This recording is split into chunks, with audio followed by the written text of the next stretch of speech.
What is going on, everyone? I am back, and I've got an announcement to make. By now, many of you have probably heard about all the changes that YouTube is doing with its algorithms and how it's going to be more aggressive and looking for things that match third-party content, and it's going to be harder for partners to monetize their videos and things like that. That being said, granted, I don't make any money doing this. I'm not a partner with YouTube. I don't do anything with machinima or anything like that. I do this as a hobby. I do it for fun. But if you've watched my videos in the past, you know I post a lot of Street Fighter matches. I'm probably not going to be doing much of that anymore, and I'm going to be taking the channel in a different direction. I'm going to be doing more of these type of videos, like the sit down in front of the camera and do a vlog type video. Excuse me a moment. Oh, that's good tea. So, for the first one, I think I've got a decent enough topic at hand. I'm going to do a series of rapid-fire game reviews. I picked up a couple of games over the last couple of weeks. I finished them all, and now I'm ready to talk about them. First one, Batman: Arkham Origins. I'll tell you what, I read a lot of reviews about this game saying, oh, it's not that great, it doesn't bring enough to the table, and people were giving it mediocre ratings.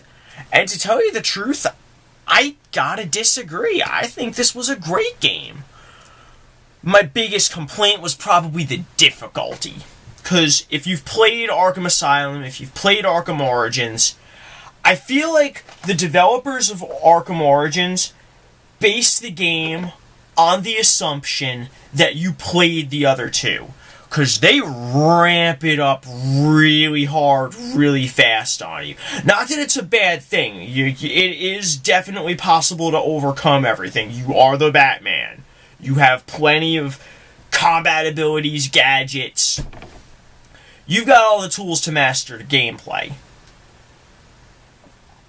But the rate they ramp it up, that can cause some problems. I also had a couple of minor camera issues.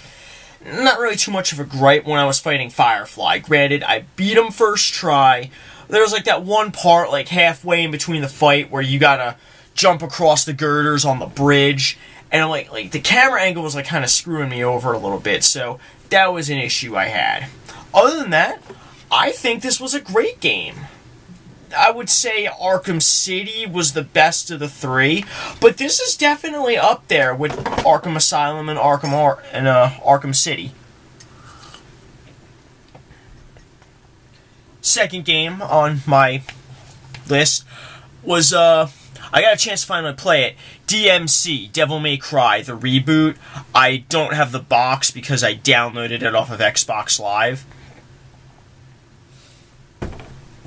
This one was a bit interesting, because as many of you know, DMC was a reboot and they completely redid Dante, completely redid Virgil, retold the story. It throws you for a loop at first, but once you sit down, you play the game, you get a feel for the characters, the gameplay, it really didn't bother me that much the way they changed Dante. I felt common knowledge by now, but the original Dante from the first Devil May Cry games, he was designed from an Eastern standpoint. He was designed by Japanese developers, and he was catered to fit the Japanese way of somebody that looked cool, like a badass. Whereas the reboot Dante was designed from the American perspective. He looks more American, at least to me he does. I still thought he was just as badass and as stylish as ever. The combat was great. The control was great. A lot of people, I've seen a lot of reviews for the game saying that the biggest problem with the game is that there was no target lock feature. And it's true, there is no target lock feature. But to tell you the truth, I really didn't think the game needed it. No, I felt that combat it was better to just have that free-flowing sense where you could just go from one enemy to the next, changing it up in mid-combo, you know, switching out your weapons, switching up your moves, things like that. It felt really good. It felt really solid. I loved that. I loved the combat. I think my biggest gripe about the game was the writing. This game is probably the most potty-mouthed game I've ever played. Anybody who's played it and has played the succubus boss, you know what I mean. It was F this, and F that, and things like, who wrote this, a 12-year-old? And there was one thing that really got me. There was a scene there on, spoiler alert for anyone who hasn't played the game.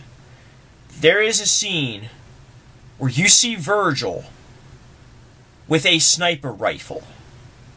Yes, if you are a Devil May Cry fan, but you haven't played the reboot, you heard me right. Virgil. Rifle. No, I didn't like that. I felt like that didn't fit the character. The fight at the end was great. I loved it. Like, it played the way a Dante versus Virgil fight should play. At first, I was a little hesitant on the way Virgil was acting. You know, like, okay, now that I've achieved my goals, I'm ready to take over the world. And now Dante has to fight him. You know, like that. At first, I didn't like it, but it kind of grew on me. I mean, like, the fight was great, the music was great. And again, it played the way that a Dante versus Virgil fight should play. So, all in all, like, DMC, I don't think it's the best in the series. I still have to say Devil May Cry 3 was the best Devil May Cry, but this is definitely a good one. It's pretty good. If you haven't played it, if you're a little skeptical because, oh, they changed Dante, try it out. You're probably gonna be surprised. It plays really well. One moment, please. And the third and final game I'm going to do a review on tonight, Metal Gear Rising: Revengeance. Some of you may know by now, I did post a video on this where I did a review of Metal Gear Solid 4. I'm a huge Metal Gear fan, but I just could not for the life of me get into Metal Gear Solid 4. I thought it was... It strayed too much from the stealth gameplay that I was so used to in the past. The cutscenes were long. The cutscenes just didn't interest me.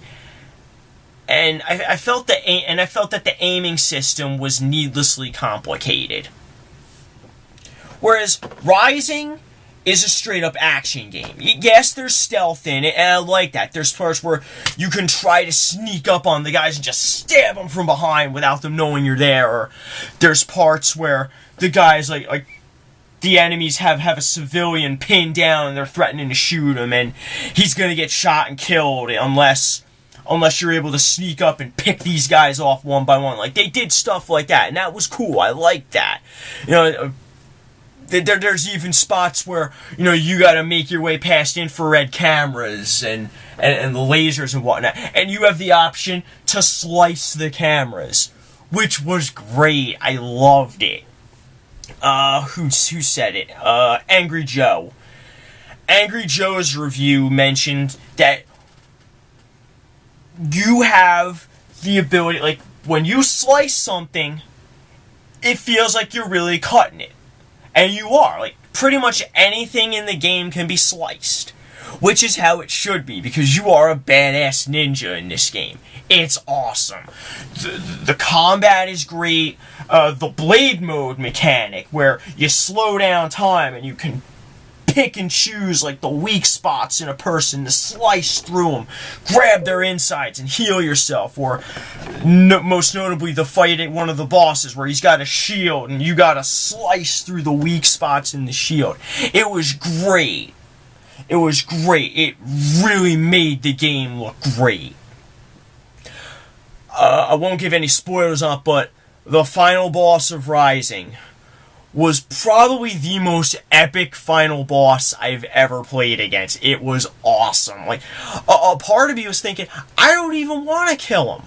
I want to just sit here and play this fight over and over again because it's that bad. It's like, he's tough, he's hard. You gotta know, you gotta know what you're doing with the game. Unless, of course, you're that one guy who played through the game. What was his name? Oh, yes, DSP! DSP! But, you know, if you don't have any skill with the blade mode, if you don't know how to parry and dodge, he is going to veto your very existence. And the music for the fight, oh my god, it's unbelievable. It's awesome. It gets you so pumped. So yeah, Metal Gear Rising: Revengeance. Again, I would say definitely try it out. If you like action games, you'll like it. If you like Devil May Cry, you'll like it. If you're a fan of Metal Gear, give it a shot. One thing I should note right here, right now, I just brought up Devil May Cry. Unlike Devil May Cry, this game actually does have a target lock feature. It helps sometimes. Sometimes I felt like I'd rather just keep a free camera, unlike some other people who played through the game, who never used a target lock, despite the fact that the game had one. Yeah, I gotta let this out there right now. I used to really love Darkside Phil. I thought he was hilarious. I thought his gameplay was funny. Then I started watching This Is How You Don't Play. Oh my god. I didn't think it was that possible for somebody to suck so hard at a game. He took Metal Gear Solid 3 Snake Eater, my favorite game of all time, and just up and crapped on it. Just placed the game down on the ground, pulled down his pants, spread his butt apart, and just released the contents of his insides. Just released the deadly toxins upon it. Oh my god. You're in a forest with a sniper. Why are you wanting to use a shotgun? Somebody posted at the end of his Metal Gear Rising playthrough, "Congratulations, despite your lack of skill with games like this, you have successfully managed to derp your way through this game." I think that should be the case of every game he plays. It should say, "Congratulations, you have successfully managed to derp your way through this game. You have proved your ineptitude. Now be off with you." But I think I'm going to stop myself now because I could literally just go on and on all day about that. So let me end this by saying the preceding couple of minutes have been paid for by the Kojima World Order. Thank you very much, ladies and gentlemen, and have a good night.